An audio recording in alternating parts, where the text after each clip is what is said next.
안녕하세요. 중국 주식 전문 채널 진중투입니다. 통웨이, 통유, 태양광 폴리실리콘 1위인 통유가 7월 4일 장 마감 후 상반기 실적 잠정치를 공시했는데요. 현지 컨센서스를 상회했습니다. 지금부터 화면 내용 없이 음성으로만 진행하고 맨 마지막에 주가 흐름 볼 때만 화면을 보시면 됩니다. 참고로 통유의 매출 구성은 비중 높은 순으로 태양광 셀과 모듈 40%, 사료 38%, 폴리실리콘 30%입니다. 우선 실적 잠정치 공시 내용은 다음과 같습니다. 당사의 계산에 의하면 상반기 지배주주 순이익이 120억에서 125억 yuan으로 전년 동기 대비 304%에서 321% 증가할 것으로 예상한다. 그러면 2분기 지배주주 순이익은 68억에서 73억 yuan으로 전분기 대비 31%에서 40% 증가하고 전년 동기 대비 221%에서 245% 증가할 것으로 추산되는데요. 현지 컨센서스를 상회했습니다. 상반기 각 사업 부문은 안정적인 경영을 지속해서 양호한 실적 성과를 얻었다. 고순도 폴리실리콘 부문은 다운스트림 수요의 성장에 신규 생산 능력의 순조로운 확대에 따라 판매량과 이익의 동반 대폭 성장을 실현했고, 셀 부문은 가동률이 100%인데다 생산하는 만큼 다 판매되면서 출하량은 전년 동기 대비 성장했고, 대형 사이즈 제품의 비중이 향상되면서 수익성도 전년 동기 대비 뚜렷이 개선됐다. 사료와 식품 부문은 품질 확보 방침을 지속적으로 관철해서 판매량과 수익의 동반 성장을 실현했다. 네, 여기까지가 공시 내용이고, 이어서 폴리실리콘의 가격, 신규 수주, 생산 능력 확장, 그리고 태양광 셀은 대형 셀 공급 부족, 셀 가격 인상 등 몇 가지를 짚어보도록 하겠습니다. 첫째, 폴리실리콘 가격 측면에서 상반기 해외와 국내 수요가 계속해서 예상치를 상회한 가운데 태양광 밸류체인 확장 속에서 이익은 대부분 공급 병목이 있는 폴리실리콘 쪽에서 얻게 되는데요.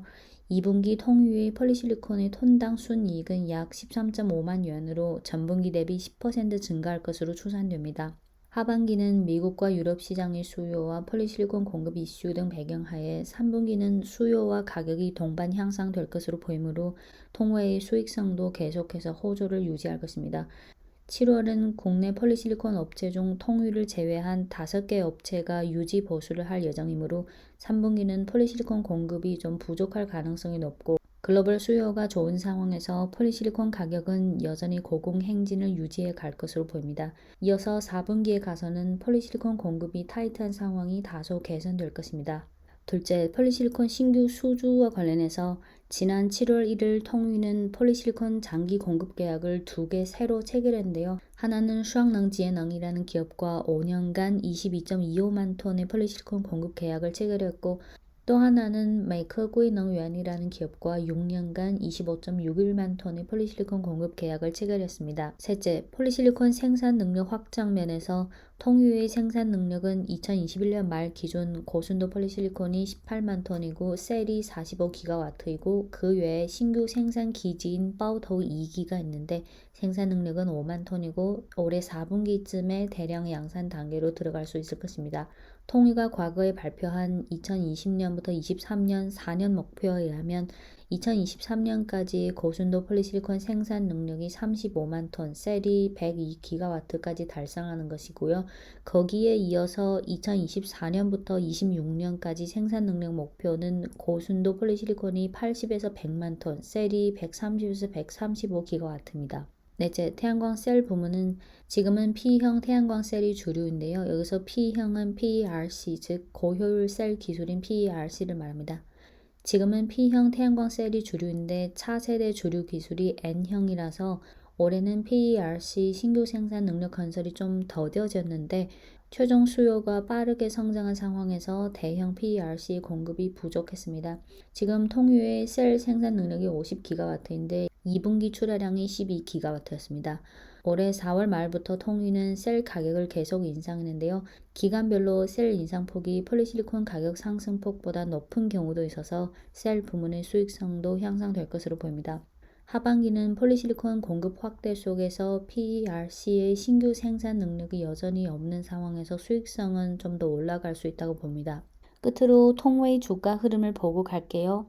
2019년 1월, 7월, 2020년 1월, 7월, 2021년 1월, 7월.